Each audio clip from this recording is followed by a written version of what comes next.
Hello friends, आज हम बात करेंगे कुछ कॉमन गलतियों के बारे में जो वजन लूज करने के टाइम लोग करते हैं, उन्हें नहीं करनी चाहिए। ये गलतियां करने की वजह से आपका वजन लूज करने का प्रोसेस कई बार स्लो हो जाता है, कई बार फेल हो जाता है और लॉन्ग टर्म आपको तकलीफ आती है, अनहेल्दी हो जाता है वो आपके लिए और शरीर को भी नुकसान होता है। ये इस टॉपिक का सेकेंड पार्ट है। फर्स्ट पार्ट में हमने ऑलरेडी कुछ मिस्टेक्स के बारे में बात करी थी, आज कुछ और गलतियों के बारे में बात करेंगे। टॉपिक पर जाने से पहले जो लोग हमारे चैनल पर नए हैं उन्हें रिक्वेस्ट करूंगा कि चैनल को सब्सक्राइब करें, वीडियोस को लाइक और शेयर करें।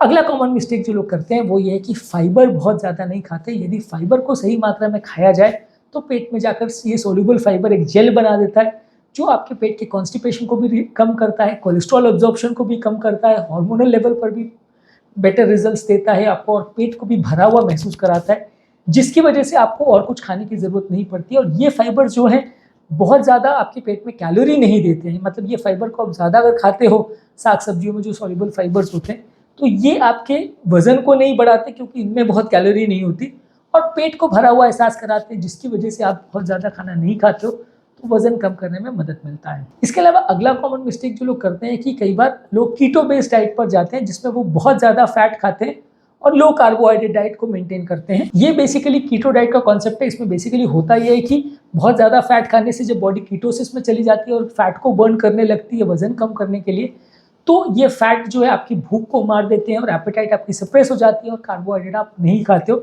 जिससे वजन कम होता है। ये बेसिक कॉन्सेप्ट है।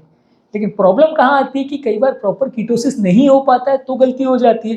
कई बार आप किस क्वालिटी का फैट खा रहे हो, किस क्वालिटी का कार्बोहाइड्रेट खा रहे हो उस पर फोकस नहीं करते, कितना फैट खा रहे हो, कितना कार्बोहाइड्रेट खा रहे हो, उसके जो इक्वेशन है उस पर फोकस नहीं करते। बिना डाइटिशियन से पूछे, आप बिना किससे डिस्कस किए अगर कीटो डाइट पर चले जाते हो तो गलती होने का चांस बहुत ज़्यादा है और लॉन्ग टर्म प्रॉब्लम्स होने का चांस बहुत ज़्यादा है। तो यदि आप फैट बेस्ड डाइट कर रहे हो, कीटो बेस्ड डाइट आपको करना है, तो आपको ये ज़रूर फोकस करना है कि उसको सही तरह से करें। गलत तरह से करेंगे तो उल्टा वजन बढ़ जाएगा और आपको रिजल्ट्स अच्छे नहीं मिलेंगे। फिर आप अपने ट्रेनर को और अपने डाइटिशियन को गालियाँ देते फिरोगे। तो बेटर होगा कि आप उसको सही तरह से करें। कितना फैट, कितना प्रोटीन, कितना कार्बोहाइड्रेट, ये सारी ही चीज़ों को प्रॉपर ध्यान देंगे तो रिजल्ट्स अच्छे मिलेंगे, नहीं तो नहीं मिलेंगे। अगला कॉमन मिस्टेक जो लोग करते हैं कि अपनी करी हुई एक्सरसाइज की कैलोरीज को ओवर एस्टिमेट करते हैं, प्रॉपर तरीके से उसको जांच नहीं करते। लोगों को लगता है कि 1 घंटे चलने से मेरी इतनी कैलोरी बर्न हो गई, मैंने जिम में 1 घंटा स्पेंड किया तो मेरी 500 कैलोरी बर्न हो गई। अब वो 1 घंटे जो आपने स्पेंड किया उसमें कितने सेट्स आपने एक्सरसाइज किया, कितना आपने ट्रेनिंग किया, कितना क्रॉस ट्रेनर किया, कितना ट्रेडमिल किया, वो सब चीज़ों का कैलकुलेशन लोग भूल जाते हैं। भले वो 1 घंटे में से 40 मिनट वो ट्रेडमिल में बैठ के टाइम पास कर रहे थे, लेकिन लोगों को ऐसा लगता है कि क्योंकि मैंने 1-1.5 घंटा जिम किया, मैंने वहाँ पे टाइम स्पेंड किया तो मेरी इतनी कैलोरी बर्न हो जानी चाहिए। लोग एवरेज आउट करने की कोशिश करते हैं कि रूटीन व्यक्ति का जिम में इतना कैलोरी लगता है तो मेरा भी इतना लगेगा। आपने कितनी एक्सरसाइज की उसको लोग एस्टिमेट नहीं करते, इस वजह से आपकी कैलकुलेशन गड़बड़ा जाती हैं। आपको लगता है कि आपने सुबह 6 बजे से लेकर 8:30 बजे तक आप जिम में थे तो 2.5 घंटे आपने जिम में मेहनत करी तो आपका कैलोरी कम से कम 700-800 तो लूज हो गया होगा।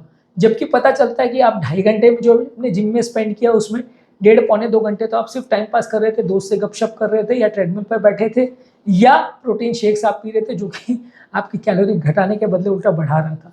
तो आपने एग्जैक्टली क्या किया, कितना एक्सरसाइज किया, वो ज़्यादा इंपॉर्टेंट है असेस करना। और कई बार ये एप्लीकेशंस या जो स्मार्ट वॉचेस वगैरह आते हैं ये आपकी मदद करते हैं ट्रैक करने में कि आपने कितना एक्सरसाइज किया। हालांकि इसमें गलतियाँ बहुत होती हैं। मैंने खुद ये सब स्मार्ट वॉचेस को काफ़ी बार यूज़ किया। इवन बेस्ट क्वालिटी कंपनी की स्मार्ट वॉचेस भी बहुत गलतियाँ करती हैं और कई बार आप जब बैठे बैठे रहते हो तो उसको भी काउंट करते रहते हो, कई बार आप एक्सरसाइज कर रहे हो तो उसको भी काउंट नहीं कर पाती है। तो इनके सेंसर्स उतने अच्छे नहीं होते। तो ये स्मार्ट वॉचेस को रिलाई करना भी या इस तरह के एप्लीकेशंस को रिलाई करना भी कई बार एक बड़ी गलती, क्योंकि आप बहुत गलत एस्टिमेट कई बार करा देते हैं जिसकी वजह से आपके कैलकुलेशंस गड़बड़ा जाते हैं। तो अगर आप इस तरह के कोई डिवाइसेस या एप्लीकेशन यूज़ कर भी रहे हैं तो उसको प्रॉपरली यूज़ करिए और उस पर पूरी तरह रिलाई मत करिए, क्योंकि गलती होने का चांस बहुत होता है। अगला कॉमन मिस्टेक जो लोग करते हैं वो ये है कि अगर भूख नहीं भी लग रही है तो कई बार लोग खाते हैं, क्योंकि ऐसा बोला जाता है कि आप डिवाइडेड मील्स में अगर खाते हो तो वजन उससे कम होता है। लेकिन डिवाइडेड मील्स के चक्कर में लोग कई बार ये भूल जाते हैं कि एक बार में कितना खाना है। अब वो जब खाना खाने बैठते हैं तो उनकी भूख शांत होती नहीं है, उसके चक्कर में वो ओवर ईटिंग कर लेते हैं और वो ओवर ईटिंग कर लेते हैं तो वजन कम होने के बदले बढ़ जाता है। आप एक बार में 6 रोटी खाते हो, उसको आपने डिवाइड करके 3 बार में आपने 2-2 रोटी खाए तो ठीक है, पर अगर आपने वो 3 बार में 2 के बदले 3 रोटी खा लिया या 4 रोटी खा लिया तो पर्पस डिफीट हो जाएगा। आपका टोटल जो रोटियां है वो 9 या 10 पे पहुंच जाएंगी। एक जनरल आइडिया दे रहा हूँ, कैलकुलेशन इसमें गड़बड़ हो जाता है। रोटी को तो फिर भी लोग काउंट कर लेंगे, लेकिन सब्जियों को, दही को, दाल को, बाकी चीज़ें जो ले रहे हैं उसकी काउंटिंग गड़बड़ हो जाती है। वो नॉर्मली अगर आप एक बार खा रहे हो और 2 कटोरी खाते हो, तो आप अगर डिवाइड करके खाते हो तो आप एक हर बार में 2-2 कटोरी खा लेते हो या 1 कटोरी खा लेते हो, तो कैलकुलेशंस गड़बड़ हो जाती है। तो मील्स को डिवाइड करना अच्छा है, लेकिन उसमें कई बार कैलकुलेशन सही होनी चाहिए। ऐसा नहीं होना चाहिए कि आपने डिवाइड किया तो ज़्यादा खा लिया, फाइनली आपका जो टोटल कैलोरी कंजम्पशन है वो बढ़ गया। तो डिवाइडेड मील्स रखना अच्छा है, लेकिन प्रॉपरली इसको वर्क करना ज़रूरी है। और अगर भूख नहीं लगे तो मत खाइए। कई बार ऐसा भी होता है, लोग को भूख नहीं लग रही होती, लेकिन क्योंकि डिवाइड करना है तो लोग और खाते रहते हैं ताकि पेट थोड़ा फुल रहे, मेटाबॉलिज्म चलता रहे। तो ये कॉन्सेप्ट के चक्कर में कई बार आपका खाना ज़्यादा हो जाता है और वजन कम होने के बदले बढ़ जाता है। तो इसको प्रॉपरली वर्कआउट करना ज़रूरी है। अगला कॉमन मिस्टेक है कि लोग कई बार अनरियलिस्टिक एक्सपेक्टेशंस रखते हैं। यदि आप ये सोचोगे कि 1 महीने में आप 20 किलो कम कर लोगे और 6 महीने में आपका 50 किलो कम हो जाएगा, या जो पॉसिबल नहीं है, वैसे आप थॉट्स रखोगे कि 3 महीने के अंदर आप श्वार्ज़नेगर जैसी बॉडी बना लोगे, तो आपको बाद में डिप्रेशन ही होगा और आप उसके बाद एक्सरसाइज करना छोड़ दोगे, जिम जाना छोड़ दोगे, डाइटिंग करना छोड़ दोगे। प्रॉपर रियलिस्टिक एक्सपेक्टेशन रखिए कि 1 महीने में आप 3 से 4 किलो कम कर पाएंगे। आपकी कितनी डाइटिंग है, आपका कितना हाइट वेट है और कितना स्ट्रिक्ट डाइटिंग और एक्सरसाइज आप कर पा रहे हो, उसके हिसाब से अपने आप को टारगेट्स दीजिए। बहुत ज़्यादा अनरियलिस्टिक गोल्स मत रखिए, नहीं तो डिप्रेशन की वजह से आप बाद में एक्सरसाइज करना बंद कर। अगला कॉमन मिस्टेक है, लोग कितना कैलोरी खा रहे हैं उस पर कोई ट्रैकिंग नहीं करते हैं।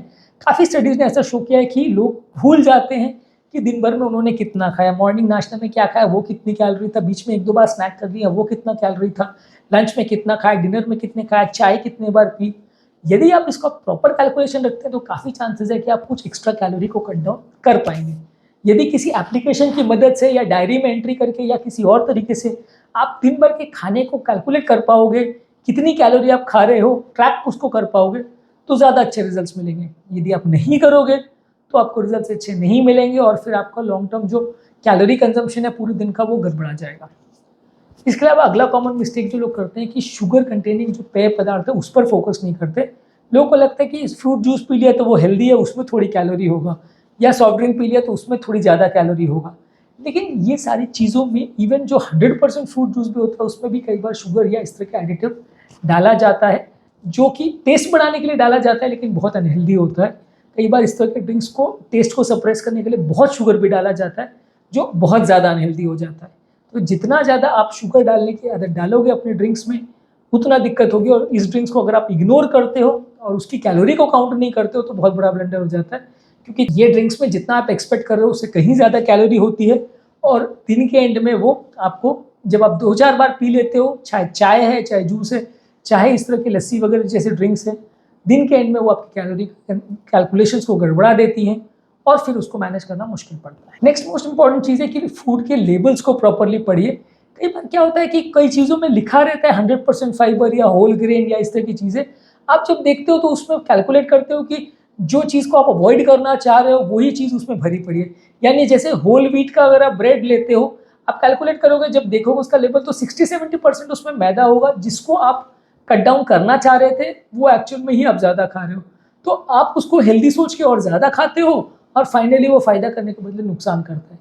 तो क्या चीज़ आप खा रहे हो, उसमें क्या है कंटेंट, इसको अगर आप प्रॉपरली देखेंगे, पढ़ेंगे तो ज़्यादा अच्छे आपको रिजल्ट्स मिलेंगे। यदि आप उस पर फोकस नहीं कर पाते हैं तो फिर आपको रिजल्ट्स अच्छे नहीं मिलेंगे। हर चीज़ का लेबल पढ़ने की आदत डालिए, बशर्ते लेबल्स करेक्ट हो। कई बार क्या है, उस पर अथॉरिटीज़ उतनी स्ट्रिक्ट नहीं रहती, खासकर लोकली बनी हुई चीज़ों पर, तो कई बार ये लेबल्स ही गलत होते हैं, उसमें कंस्टेंट्स प्रॉपर लिखे नहीं होते, कैलोरी प्रॉपर लिखी नहीं होती, या बहुत छोटे से लिखा होता है, मिस हो जाता है। प्रॉपरली अगर आप उसको पढ़ेंगे और ध्यान देंगे तो आपको पता चलेगा कि एक छोटी सी चॉकलेट या एक छोटी सी स्वीट में भी कितनी ज़्यादा कैलोरीज हो सकती हैं और आपके खाने की कैलकुलेशंस को कितनी बुरी तरह से वो गड़बड़ कर सकता है। इसके अलावा कई बार लोग प्रोसेस्ड फूड्स बहुत ज़्यादा खाते हैं, होल ग्रेन्स और होल फाइबर वाली चीज़ों को उतना ज़्यादा नहीं खाते। यदि आप प्रोसेस्ड फूड्स बहुत ज़्यादा खाओगे तो उससे आपकी भूख और ज़्यादा बढ़ जाती है, इन्फ्लेमेशन बॉडी में और ज़्यादा बढ़ जाता है और वजन बढ़ने का चांस बढ़ जाता है। काफ़ी स्टडीज़ ने ऐसा शो किया है कि यदि जो लोग होल ग्रेन ज़्यादा खाते हैं उनका वजन कम होने का चांस ज़्यादा है, वहीं दूसरे लोग जो प्रोसेस्ड फूड ज़्यादा खाते हैं उनके वजन कम होने का चांस कंपैरेटिवली कम है। तो प्रोसेस्ड फूड्स को या तली गली चीज़ें के या जो टिन पैक में प्रोसेस्ड फूड्स आते हैं सुपरमार्केट्स में जो मिलते हैं, वो सारी चीज़ों को प्रॉपर देख के सोच के ही खाइए, क्योंकि ये वेट गेन में आपका बहुत ज़्यादा नुकसानदायक साबित होते हैं और ओवरऑल आपकी कैलोरी कैलकुलेशंस और सारी चीज़ों को गड़बड़ कर सकते हैं। तो इसको आप थोड़ा कम ही खाएं या अवॉइड करें, नेचुरल चीज़ों को ज़्यादा खाएं तो ज़्यादा अच्छा है। आज के टॉपिक में कुछ कॉमन गलतियों के बारे में बात करी हमने, जो लोग करते हैं अपने वेट लॉस डाइटिंग रेजिम के द्वारा। ये गलतियां अगर वो अवॉइड करेंगे तो अपने वजन बढ़ने के प्रोसेस को कुछ हद तक कम कर सकते हैं। उम्मीद करूंगा कि आज के टॉपिक में कुछ नई बातें जानने को मिली होगी। जो लोग हमारे चैनल पर नए हैं उन्हें रिक्वेस्ट करूंगा कि चैनल को सब्सक्राइब करें, वीडियोस को लाइक और